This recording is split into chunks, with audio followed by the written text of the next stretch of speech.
Hello everyone. இன்னைக்கு நம்ம பார்க்க போற topic CMA Inter Group 2 paper 11 Financial Management and Business Data Analytics.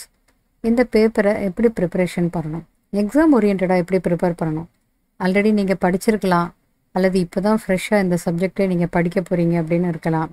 எப்படி இருந்தாலும் நீங்களாக செல்ஃப் ஸ்டடி பண்ணுறப்ப இதை எப்படி பிளான் பண்ணி படிக்கணும் அப்படிங்கிறது இந்த வீடியோவில் நம்ம டீட்டெயிலாக டிஸ்கஸ் பண்ண போகிறோம். நம்ம சேனலுக்கு இதான் ஃபஸ்ட் டைம் வந்திருக்கிறீங்க அப்படின்னா மறக்காமல் சப்ஸ்கிரைப் பண்ணிக்கோங்க அண்ட் நோட்டிஃபிகேஷனை எனேபிள் பண்ணி வச்சுக்கோங்க. நம்ம டெலிகிராம் குரூப்பில் இது வரைக்கும் ஜாயின் பண்ணாமல் இருந்தீங்கன்னா ஜாயின் பண்ணிக்கோங்க, லிங்க் டிஸ்கிரிப்ஷனில் இருக்குது.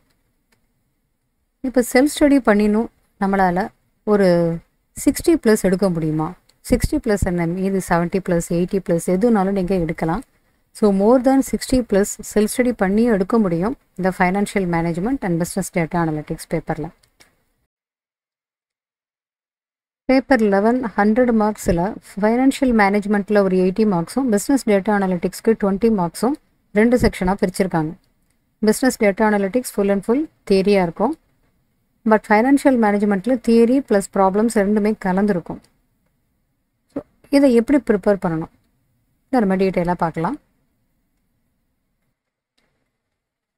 சிலபஸில் ஃபைனான்ஷியல் மேனேஜ்மெண்ட் 80 மார்க்ஸுக்கு எப்படி வெயிட்டேஜ் கொடுத்துருக்காங்கன்னு பார்க்கலாம். ஒவ்வொரு சாப்டர் வைஸ் ஃபண்டமெண்டல்ஸ்க்கு 5%, institutions and instruments in financial markets இதுக்கு 10% marks, tools for financial analysis இதில் cash flow, fund flow, ratio analysis இது ஒரு 15 marks, and sources of finance and cost of capital 10 marks, capital budgeting 15%, and working capital மேனேஜ்மெண்ட்டுக்கு ஒரு 15, financing decision of a firm 10%. இப்படி weightage பிரிச்சிருக்காங்க. Business data அனலிட்டிக்ஸில் டோட்டலாக 20 மார்க்ஸில் 4 சாப்டருக்கு ஒன்று 5% weight கொடுத்துருக்காங்க, only 5 marks. Introduction to data science and அது வந்து business decision மேக்கிங்காக introduction to data science and data processing, organisation, cleaning and validation அந்த சாப்டர்.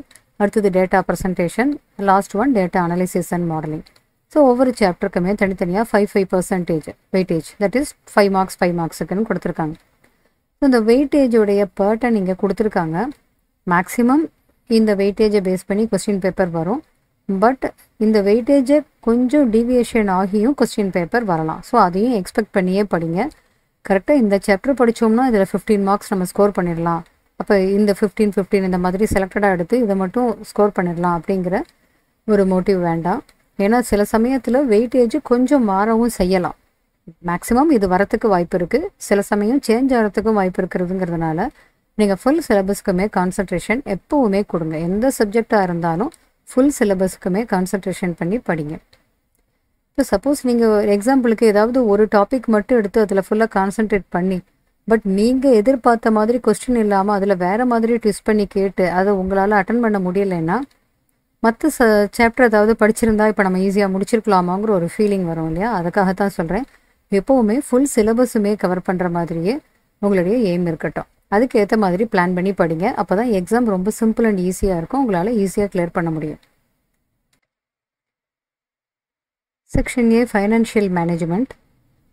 இதில் first module fundamentals of financial management. First basics financial மேனேஜ்மெண்ட்னா என்ன அப்படிங்கிறத முதல்ல படிச்சிருங்க. ஸோ இன்ட்ரடக்ஷன், ஃபைனான்ஷியல் மேனேஜ்மெண்ட்னா என்ன, அதனோட ஆப்ஜெக்டிவ்ஸ் ரொம்ப ரொம்ப important. Profit maximisation, wealth maximisation or value maximisation principle and dynamic role of CFO. இது எல்லாமே தியரி தான். ஃபஸ்ட்டு சாப்டர் மேக்ஸிமம் தியரி தான். இதில் தியரியில் எத்தனை பாயிண்ட்ஸ் இருக்குது அவங்க கொடுத்துருக்கிறது எல்லாமே நோட்ஸ் மாதிரி நீங்களே எடுத்து எழுதினாலும் சரி, அப்படி இல்லைன்னா புக்லேயே அதெல்லாம் மார்க் பண்ணிக்கோங்க. இப்போ ரோல் ஆஃப் CFO அப்படிங்கிறது ஒரு 6 to 7 மார்க்ஸ் கொஸ்டின் கேட்டாங்கன்னா நீங்கள் ஒரு 8 to 9 பாயிண்ட்ஸ் எழுதுகிற மாதிரி ப்ரிப்பேர் பண்ணிக்கோங்க. கொஸ்டின் பேப்பர் பேட்டர்ன் எல்லாருக்குமே தெரியும். 30 மார்க்ஸுக்கு MCQ வரும். ஸோ அந்த MCQவில் 15 கொஸ்டின்ஸ் வர்றப்ப அந்த 15 கொஸ்டின்ஸ் எதில் இருந்து வேணாலும் கேட்கலாம், இந்த ஹோல் சிலபஸ்லேருந்து. ஸோ ஒவ்வொரு லைன் பை லைன் நீங்கள் புரிஞ்சு படிக்கிறப்ப புக்கில் எந்த பார்ட்டில் இருந்து கொஸ்டின் கேட்டாலும் உங்களால் MCQ ஈஸியாக ஆன்சர் பண்ண முடியும். அடுத்தது time value of money. First introduction படிச்சுக்கோங்க. அடுத்தது டைம் வேல்யூ ஆஃப் மணியில் ஃபியூச்சர் வேல்யூ, ப்ரெசன்ட் வேல்யூ இது எப்படி கால்குலேஷன் பண்ணணும், CAGRனா என்ன, அடுத்தது ரிஸ்க் அண்ட் ரிட்டர்ன், இந்த டைப் எல்லாம் படிச்சுக்கோங்க. இந்த ஃபஸ்ட்டு சாப்டரை நீங்கள் ஓரளவுக்கு படிக்கும்போதே நல்ல பேசிக் நல்லா புரிஞ்சிடும். இந்த ஃபைனான்ஷியல் மேனேஜ்மெண்ட் சப்ஜெக்டை நல்லா இன்டெப்த்தாக படிக்கிறப்ப, இன்டரில் படிக்கிறப்ப ஃபைனலுக்கு இது ரொம்பவே உங்களுக்கு யூஸ்ஃபுல்லாக இருக்கும். அடுத்தது மாடியூல் 2. மாடியூல் 2ல் ஃபைனான்ஷியல் மார்க்கெட்டில் இருக்கக்கூடிய instruments in financial market, institutions in financial institutions. அப்போ இதில் RBI, commercial bank, NBFC, insurance company, pension fund, அடுத்தது ஃபண்டுலேயே AIF, angels, venture capital. So இது எல்லாமே இம்பார்ட்டண்ட்டு. இது எது வேணாலும் ஷார்ட் நோட்ஸ்லேயும் கேட்கலாம், எம்சிக்யூலையும் கேட்கலாம். ஸோ இது எல்லாமே தியரி பார்ட்டாக படிச்சுட்டே வரீங்க. அடுத்தது கேபிட்டல் மார்க்கெட்டு. அதில் ப்ரைமரி மார்க்கெட்னா என்ன, செகண்டரி மார்க்கெட்னா என்ன, அதில் கம்பல்சரி அல்லது ஆப்ஷனலி கன்வெர்ட்டபிள் ஃபைனான்ஷியல் இன்ஸ்ட்ருமெண்ட்ஸ்னால் என்ன, டீப் டிஸ்கவுண்ட் பாண்ட்ஸு, அப்புறம் euro bond, masala bond, rolling settlement, dematerialisation, ஐபிஓனா என்ன, எஃபிஓனா என்ன, புக் பில்டிங், இதெல்லாம் ரொம்ப ரொம்ப இம்பார்ட்டண்ட்டான points. Green shoe option, insider trading, credit rating. So இது எதையுமே நீங்கள் ஸ்கிப் பண்ணாமல் எல்லாமே கான்செப்டை நல்லா புரிஞ்சு படிங்க. தியரி தான் ரொம்ப ஈஸியாகவே உங்களுக்கு புரியும். அடுத்தது மணி மார்க்கெட்டில் கால் மணி, ட்ரெஷரி பில், கமர்ஷியல் பேப்பர், ரெப்போனா என்ன, ரிவர்ஸ் ரெப்போனா என்ன. ஸோ இது எல்லாமே படிக்கிறீங்க. இப்போ நீங்கள் படிக்கிறப்ப இந்த ஃபஸ்ட்டு 2 ஸ்டடி நோட்டும் தியரி பார்ட்டாக தான் இருக்குது. உங்களுக்கு கொஞ்சம் தான் நடுவில் சம்ஸ் இருக்கும். ஸோ அப்போ அந்த நேரத்தில் உங்களுக்கு ஃபுல் அண்ட் ஃபுல் தியரி படிக்கிறதுக்கு போரிங்காக இருந்தது அப்படின்னா நீங்கள் என்ன பண்ணலாம், பின்னாடி இருக்கிற சாப்டர்லேருந்து ஏதாவது ஒரு ஹெட்டிங்கை இங்கே கலந்துக்கலாம். இப்போ மேபி பார்த்தீங்கன்னா மாடியூல் 3, இதில் டூல்ஸ் ஃபார் ஃபைனான்ஷியல் அனாலிசிஸ், இதில் comparative common size financial statements and trend analysis. இது மொராலஸ் +1 +2 படிக்கும்போது கூட சில சமயம் சிலபஸில் கவர் ஆகிருக்கும். ரொம்ப சிம்பிளாக தான் இருக்கும். இது ஃபைனான்ஷியல் ரேஷியோ அனாலிசிஸ். இதில் ஃபைனான்ஷியல் ஸ்கோரும் சேர்த்து படிச்சுக்கோங்க. ஆல்ட்மன் Z ஸ்கோர், பெனிஷியம் ஸ்கோர், இதெல்லாம் பார்த்துக்கோங்க. அடுத்து fund flow statement, cash flow statement. So இதில் கண்டிப்பாக ஏதாவது மேக்ஸிமம் 1 அல்லது 2 கொஸ்டின்ஸ் இதில் வரலாம். Fund flow, cash flow, ratio analysis, இந்த 3லேருந்து 2 சமயத்தில் இது 3மே கூட கேட்டாலும் கேட்கலாம். So very very important chapter இது. ஃபைனான்ஷியல் மேனேஜ்மெண்ட்டில் எல்லாமே இம்பார்ட்டன்ட் தான், எல்லா சாப்டருமே இம்பார்ட்டன்ட் தான். எல்லாத்துலேருந்தும் கண்டிப்பாக ஏதாவது 1 or 2 கொஸ்டின்ஸ் வரும். ஸோ இப்போ இங்கே என்ன பண்ணலான்னா, உங்களுக்கு ரொம்ப தியரி மட்டும் படிக்கிறதுக்கு இன்ட்ரெஸ்டடாக இல்லாமல் இருக்கிறப்ப ஃபஸ்ட்டு 2 ஸ்டடி நோட்டை படிக்கும்போதே ஃபைனான்ஷியல் ரேஷியோ அனலைசிஸும் கம்பேரேட்டிவ் காமன் சைஸ் ஸ்டேட்மெண்ட்டும் சேர்ந்து படிக்கலாம். இப்போ செகண்ட் மாடியூல் படிக்கிறப்ப ஃபண்ட் ஃப்ளோ, கேஷ் ஃப்ளோவை சேர்த்து மிங்கிள் பண்ணி படிக்கலாம். அப்படி படிக்கிறப்ப உங்களுக்கு 2மே சைட் பை சைட் கவர் ஆகிக்கிட்டே வந்துடும். ஸோ இப்போ இந்த மொத்தமாக இந்த 3 மாடியூலும் சேர்த்து நீங்கள் படிக்கிறதுக்கு ஒரு 1 வீக் அல்லது ஒரு 10 days கூட நீங்கள் எடுத்துக்கலாம். மேக்ஸிமம் இதுக்கு 1 வீக் எனஃப். இது எல்லாமே நீங்கள் படிக்கிறதுக்கு. இன்னும் கூடவே 1 or 2 days எடுத்துக்கிட்டால் கூட 8 to 9 days இந்த 3 மாடியூலுமே நீங்கள் படிக்கலாம். ஸோ இந்த ஆர்டர் படி தான் இல்லை, எந்த சாப்டர் வேணாலும் நீங்கள் முன்ன பின்னா மாற்றி படிக்கலாம். ரொம்ப ஒன்றும் பெருசாக டிஃப்ரென்ஸ் இருக்காது. ஒரு சாப்டர் படிச்சுட்டு தான் அடுத்த சாப்டர் போகணும் அப்படிங்கிற மாதிரி இங்கே கிடையாது. இப்போ அடுத்தது sources of finance and cost of capital. இதில் sources of finance, long term, short term sources of finance என்னென்ன இருக்குது. அப்புறம் ஒரு ஸ்டார்ட் அப்க்கு ஃபைனான்ஸ் பண்ணுறப்ப ஆல்டர்னேட்டிவ் இன்வெஸ்ட்மெண்ட் ஃபண்ட்னா என்ன, க்ரௌட் ஃபண்டிங்னா என்ன. அடுத்தது காஸ்ட் ஆஃப் கேபிட்டல். இந்த காஸ்ட் ஆஃப் கேபிட்டலில் weighted average cost of capital, அப்புறம் தனித்தனியாக காஸ்ட் ஆஃப் கேபிட்டல் கண்டுபிடிக்கிறது, cost of equity, cost of டெப்ட், cost of preference, cost of retained earnings. இது ஒன்றுலையும் எத்தனை மெத்தட்ஸ் இருக்குது. இந்த weighted average cost of capital கண்டுபிடிக்கிறப்ப புக் வேல்யூ, மார்க்கெட் வேல்யூ வச்சு சம் அடிக்கடி கேட்பாங்க. ஸோ அது ரிலேட்டடான சம்ஸ் எல்லாம் ஒர்க் அவுட் பண்ணி பாருங்கள். ஸோ இந்த sources of finance and cost of capital maybe இது ஒரு 2 days or 3 daysல தாராளமாக நீங்கள் கவர் பண்ணிடலாம். அடுத்தது கேபிட்டல் பட்ஜெட்டிங். இந்த கேபிட்டல் பட்ஜெட்டிங்கில் cash flow identification and forecasting, அடுத்தது கேஷ் ஃப்ளோக்கும் ப்ராஃபிட்டுக்கும் உள்ள டிஃப்ரென்ஸ் என்ன, இந்த எவல்யூவேஷன் டெக்னிக்ஸில் இருக்கிற எல்லா மெத்தட்ஸுமே ரொம்ப இம்பார்ட்டண்ட். அதில் நான் discounted methods, discounted cash flow methods and hurdle ரேட்டும் சிம்பிளான சாப்டர் தான். ஹர்டில் ரேட்டின் காங்க்ளோமெரேட் என்விரான்மெண்ட் இதுவும் படிச்சிடலாம். இப்போ இதுக்கு ஒரு 2 days or 3 days எடுத்துக்கிட்டு இந்த சாப்டர் நீங்கள் கவர் பண்ணிட முடியும். இதில் என்பிவி மெத்தட், அப்புறம் பேபேக்கு, ஐஆர்ஆர், இது எல்லாமே எப்படி ஒர்க் அவுட் பண்ணியிருக்காங்க. அதுலேயே டிஸ்கவுண்டடாக வச்சு பண்ணுறப்ப மாடிஃபைடு என்பிவி, அப்போ பேஸ் கேஸ் என்பிவி, இந்த மாதிரி இருக்கிற எல்லா சம்ஸுமே ஒர்க் அவுட் பண்ணி பாருங்கள். அண்ட் ஒர்க்கிங் கேபிட்டல் மேனேஜ்மெண்ட்டில் இதை படிக்கிறப்ப இதுக்கு ஒரு 4 days or 5 days வரைக்கும் நீங்கள் எடுத்து படிக்கலாம். எல்லாமே நான் இந்த ஒரு சாப்டரை எடுத்து படிக்கிறத வச்சு தான் நான் டேஸ் ஓரளவுக்கு உங்களுக்கு சொல்கிறேன். இந்த சாப்டரில் கொஞ்சமும் வேறு சாப்டரில் கொஞ்சமும் கலந்து கூட நீங்கள் படிக்கலாம். வருஷப்படி தான் படிக்கணும்னு எதுவுமே இங்கே கிடையாது. இப்போ இந்த ஒர்க்கிங் கேபிட்டல் மேனேஜ்மெண்ட்டுனா ஒர்க்கிங் கேபிட்டலில் இருக்கக்கூடிய ஒவ்வொரு ஐட்டமையும் எப்படி மேனேஜ் பண்ணுறோன்னு பார்க்க போகிறோம். அதில் ஃபஸ்ட்டு இன்ட்ரடக்ஷன் பார்க்கும்போது ஒர்க்கிங் கேபிட்டலுக்கு எப்படி பிளான் பண்ணணும், ஒர்க்கிங் கேபிட்டல் சைக்கிள்னா என்ன, அப்புறம் ஒர்க்கிங் கேபிட்டல் ரெக்குயர்மெண்ட்டை எப்படி எஸ்டிமேஷன் பண்ணுறோம், இதில் ஒர்க்கிங் கேபிட்டல் ரெக்குயர்மெண்ட் அமௌண்ட்டில் எவ்வளவு தேவைப்படும் அந்த மாதிரி கொஸ்டின் கேட்கலாம். அல்லது ஆப்ரேட்டிங் சைக்கிள் எவ்வளவு டேஸ் ஆகும் அந்த மாதிரி கேட்கலாம். அதுக்கு ரிலேட்டடான கொஸ்டின் பாருங்கள். இதில் நீங்கள் 22 சிலபஸ் ஸ்டூடெண்ட்ஸாக இருந்தீங்கன்னா 2016 ஆல்ரெடி 2016 சிலபஸ் பழைய சிலபஸுடைய புக்கு உங்களுக்கு இருந்துச்சு, அல்லது நீங்கள் 16 சிலபஸ்லேருந்து 22 கன்வர்ஷன் ஆகிருக்கலாம். அல்லது நீங்கள் 22 சிலபஸாக இருந்தீங்கன்னா உங்களுக்கு தெரிஞ்சவங்க யாராவது 16 சிலபஸ் புக் வச்சுருந்தாலோ, அல்லது நம்ம இன்ஸ்டியூட் சைட்லேருந்தே நீங்கள் டவுன்லோட் பண்ணியிருந்தாலோ அதில் நிறையா சம்ஸ் இருக்கும், அதையும் சேர்த்து ஒர்க் அவுட் பண்ணி பாருங்கள். ஸோ ஒர்க்கிங் கேபிட்டல் ரெக்யூர்மெண்ட்லேயே பார்த்தோம்னா செகண்ட் ஷிஃப்ட் இருந்ததுன்னா அதுக்காக ஒர்க்கிங் கேபிட்டல் அடிஷனலாக எவ்வளவு தேவைப்படும், அதில் என்னென்ன அசம்ஷன்ஸ் நம்ம எடுத்துக்கணும் அப்படிங்கிறதும் எக்ஸாம்பிளில் நீட்டாக கொடுத்துருப்பாங்க. ஸோ அது எல்லாமே புரிஞ்சு படிச்சுக்கோங்க. எக்ஸாமில் அந்த மாதிரி கொஸ்டின் கேட்குறப்ப நீங்களாக கரெக்டான ஒரு லாஜிக்கலான அசம்ஷன்ஸ் அந்த மாதிரி பண்ணி எழுத வேண்டியது இருக்கும். அடுத்து டெப்டார்ஸ் மேனேஜ்மெண்ட், அதான் ரிசீவபிள் மேனேஜ்மெண்ட் சொல்கிறோம். And creditors management, payable management, and material or inventory management, stock management. அடுத்தது கேஷ் மேனேஜ்மெண்ட். ஸோ இது எல்லாமே ரொம்ப ரொம்ப இம்பார்ட்டண்ட். இதில் அடிக்கடி ரிப்பீட்டடாக கொஸ்டின்ஸ் கேட்டுக்கிட்டே தான் இருப்பாங்க. ஒர்க்கிங் கேபிட்டல் மேனேஜ்மெண்ட்டை இன்டெப்த்தாக நல்லாவே படிங்க. அது கூட இந்த ஒர்க்கிங் கேபிட்டலுடைய ஃபைனான்சிங், அதாவது மேக்ஸிமம் பெர்மிசிபிள் பேங்க் ஃபைனான்ஸ் எவ்வளவு, டேண்டன் கமிட்டியை வச்சு ஒரு சம் கொடுத்துருப்பாங்க, எவ்வளவு permissible bank borrowings allowed for working capital financing. So அந்த சம்மும் ஒர்க் அவுட் பண்ணி அதை என்னென்ன மெத்தட் 3 மெத்தட் கொடுத்துருப்பாங்க அதை நல்லா பாருங்கள். அடுத்து கமர்ஷியல் பேப்பர். இந்த கமர்ஷியல் பேப்பர் இதெல்லாமே ஏற்கனவே ஆரம்ப சாப்டரில் கவர் பண்ணினது தான், அது கொஞ்சம் டீட்டெயிலாக இங்கே வந்திருக்கும். Pre shipment and post shipment. இப்போ நீங்கள் 16 சிலபஸ்லேருந்து 22 கன்வெர்ட் ஆயிருந்தீங்கன்னா இந்த மாதிரி சில பாயிண்ட்ஸ் மட்டும் உங்களுக்கு எக்ஸ்ட்ராவாக இருக்கும். இந்த pre shipment, post shipment and அப்புறம் இந்த ஹர்டில் ரேட்டுன்னு ஒன்று பார்த்தோம்ல அந்த மாதிரி பாயிண்ட்டு. அப்புறம் ஃபஸ்ட்டு சாப்டரில் ரிஸ்க் அண்ட் ரிட்டர்ன், அந்த பாண்ட்ஸ் ரிலேட்டடாக இருக்கிறது, இதெல்லாம் கொஞ்சம் கூடுதலாக இருக்கும். மற்றபடி சிஎம்எஃப்எம்ல இருக்கிறது மேக்ஸிமம் இதெல்லாம் கவர் ஆகிடும்.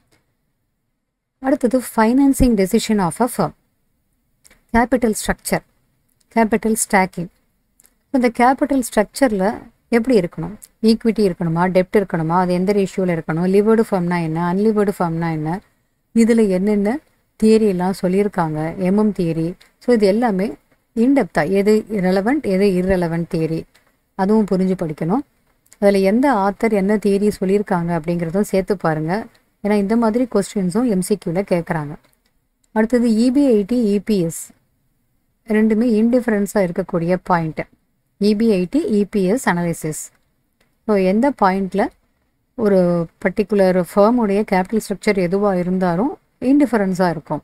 EPIT EPS analysis and leverage analysis, operating leverage, financial leverage, combine leverage, இதெல்லாம் ரொம்ப ரொம்ப simple but very very important. அடிக்கடி கேட்கக்கூடிய டாபிக் எல்லாமே. இதில் ஃபைனான்ஷியல் மேனேஜ்மெண்ட்டில் நீங்கள் பாஸ்ட் இயர் கொஸ்டின் பேப்பர்ஸ் எடுத்து பார்த்தீங்கன்னா ஒவ்வொரு சாப்டர்லேயும் ஒவ்வொரு ஹெட்டிங்கில் இருந்தும் ஏதாவது ஒரு எக்ஸாமில் கொஸ்டின் கேட்டுக்கிட்டே தான் இருப்பாங்க. அதனால் எல்லாமே இம்பார்ட்டண்ட் தான். அடுத்து டிவிடெண்ட் டிசிஷன்லேயும் என்னென்ன ஆத்தர் நேம், என்னென்ன தியரி சொல்லியிருக்காங்க, வால்டர் மாடல், அப்புறம் எம்எம். ஸோ இந்த மாதிரி என்னென்ன தியரியெல்லாம் இருக்குது. நாட் ஓன்லி டிவிடெண்ட், நான் சொல்கிறது எல்லாத்துக்குமே கலந்து தான் சொல்கிறேன். டேவிட் டியூரண்டன் ஒருத்தர் சொல்லியிருப்பார். ஸோ அந்த நேம் எல்லாம் பார்த்துக்கோங்க. எஸ்ரா சாலமன், இது எதில் வேணாலும் இருக்கலாம். அந்த நான் சொல்கிற நேம் வந்து ஓவராலாக ஃபைனான்ஷியல் மேனேஜ்மெண்ட்டில் இருக்கிறத வச்சு சொல்கிறேன். நீங்கள் அந்தந்த டாப்பிக்கு யார் யாருடைய நேமு, அந்த மெத்தட் யார் சொல்லியிருக்காங்க அப்படிங்கிறதும் பார்த்துக்கங்க. இந்த டிவிடெண்ட் தியரிஸும் இம்பார்ட்டண்ட். இதில் ரேஷியோஸ் பார்க்குறப்ப இந்த EPS, earnings per share, DPS, அப்புறம் மார்க்கெட் ப்ரைஸ் பெர் ஷேர், இந்த ப்ரைஸ் ஏர்னிங் ரேஷியோனா என்ன, இதில் இந்த இபிஎஸ், டிபிஎஸ், எம்பிஎஸ் இந்த 3 ரேஷியோஸையும் வச்சு நம்ம டிவிடெண்ட் பே அவுட் ரேஷியோ கண்டுபிடிப்போம், டிவிடெண்ட் ஈல்டு ரேஷியோ கண்டுபிடிப்போம். ஸோ இது எல்லாத்துக்குமான கம்பேரிசனையும் நீங்களே பார்த்து புரிஞ்சு படிச்சிங்கன்னா கொஸ்டினை அவங்க ட்விஸ்ட் பண்ணி தலைகீழ கேட்டால் கூட அதை எழுதுகிற மாதிரி ப்ரிப்பேர் பண்ணிக்கோங்க. ஸோ இப்போ இந்த ஃபைனான்ஷியல் மேனேஜ்மெண்ட் அப்படிங்கிறத நம்ம எந்தெந்த டாப்பிக்கை எப்படி படிக்கணும் அப்படின்னு பார்த்தோம். இதில் ஒரு ஹார்ட் அண்ட் ஃபாஸ்ட் ரூல்லாம் கிடையாது. இந்த சாப்டர் முடிச்சு தான் இந்த சாப்டர் போகணுங்கிறதுலாம் கிடையாது. உங்களுக்கு ஏற்ற மாதிரி ஒரு சாப்டரில் பாதி இன்னொரு சாப்டரில் பாதி கலந்து கூட நீங்கள் படிக்கலாம். அப்படி படிக்கிறப்ப ரொம்ப உங்களுக்கே தெரியாமல் ரொம்ப சிம்பிள் அண்ட் ஈஸியாக படித்து முடிச்சிட முடியும். பட் டார்கெட்டை நீங்கள் அச்சீவ் பண்ணுற மாதிரி பிளானிங் இருக்கணும். ஒவ்வொரு சாப்டர்லேயும் அங்கங்கே பாதி படிச்சுட்டு எல்லாமே பாதியாக நிப்பாட்டிடவும் கூடாது. ஸோ ஒரு சாப்டர் தொடர்ந்து படிக்க உங்களுக்கு போரிங்காக இருந்தால் இன்னொரு சாப்டரையும் சேர்த்து படிக்கும்போது பட் அந்த சாப்டர் விட்டதை திருப்பியும் கண்டினியூ பண்ணி முடிச்சிடணும். ஸோ பிளான் பண்ணி படிங்க. அடுத்து business data analytics full and full theory தான். ஸோ இதில் ஷுவராக 20 மார்க்ஸுக்கு கொஸ்டின் வரும். அப்படிங்கிறப்ப இந்த சாப்டரை இந்த செக்ஷனை நல்லா படிச்சிங்கன்னா கண்டிப்பாக உங்களால் 20 மார்க்ஸ் எடுக்க முடியும். பட் தியரிங்கிறப்ப கரெக்டாக கீவேர்ட்ஸோட ஆன்சர் ப்ரெசன்டேஷன் ஒவ்வொரு பாயிண்ட் வைஸாக அண்டர்லைன் பண்ணி மெயின் பாயிண்ட்ஸ் அண்டர்லைன் பண்ணி எழுதினீங்கன்னா ஃபுல் மார்க் உங்களுக்கு கிடைக்கும். பட் வேர்ட்ஸ் வந்து ரொம்ப இம்பார்ட்டன்ட். கீவேர்ட்ஸ் எல்லாம் கரெக்டாக போடுற மாதிரி பிளான் பண்ணி படிங்க. ஸோ இந்த பிஸ்னஸ் டேட்டா அனலிட்டிக்ஸ் பார்த்தோம்னா ரொம்ப சின்ன ஒரு செக்ஷன் தான், ரொம்ப பெருசான செக்ஷன் கிடையாது. இது ஓவராலாக பார்த்தோம்னா ஒரு 100 பேஜஸ்க்குள்ளே தான் இருக்குது. ஸோ இது மேக்ஸிமம் ஒரு 3 days ஆர் 4 days உங்களால் படிச்சிட முடியும்.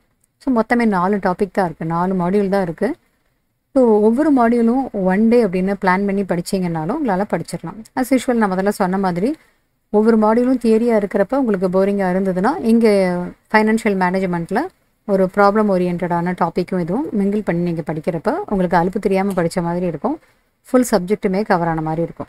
ஸோ இந்த மாதிரி நீங்கள் பிளான் பண்ணி படிக்கும்போது இந்த ஃபைனான்ஷியல் மேனேஜ்மெண்ட் டேட்டா அனலிட்டிக்ஸ் பேப்பரை maximum 4 weeks 3 weeks to 4 weeks இந்த பேப்பர் உங்களால் படிக்க முடியும். ஃபுல் அண்ட் ஃபுல் படிக்கவே இல்லை இப்போ தான் ஸ்டார்ட் பண்ணுறீங்க அப்படின்னாலும் படிக்க முடியும். பட் நீங்கள் என்ன பண்ணணும்னா ஒவ்வொரு ஃபார்முலாவும் படிக்கும்போது மனப்பாடம் பண்ணாமல் ஏன் இந்த ஃபார்முலா அப்படி வந்தது அப்படிங்கிறத யோசித்து படிங்க.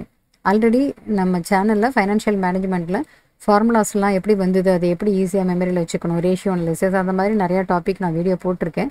அதெல்லாம் நீங்கள் பார்க்கலைனாலும் பாருங்கள், அதுவும் உங்களுக்கு யூஸ்ஃபுல்லாக இருக்கும். இப்போ ரொம்ப முக்கியமாக ப்ரெசன்டேஷனில் ஒரு ஃபார்முலா எழுதுகிறப்ப அதை ஷார்ட்கட்டில் ஃபார்முலா எழுதிட்டு அந்த ஷார்ட்கட்டில் நம்ம என்ன யூஸ் பண்ணியிருக்கோம் அதனோட எக்ஸ்பென்ஷன் என்ன அப்படிங்கிறத கண்டிப்பாக ஆன்சரில் நீங்கள் ப்ரெசென்ட் பண்ணணும்.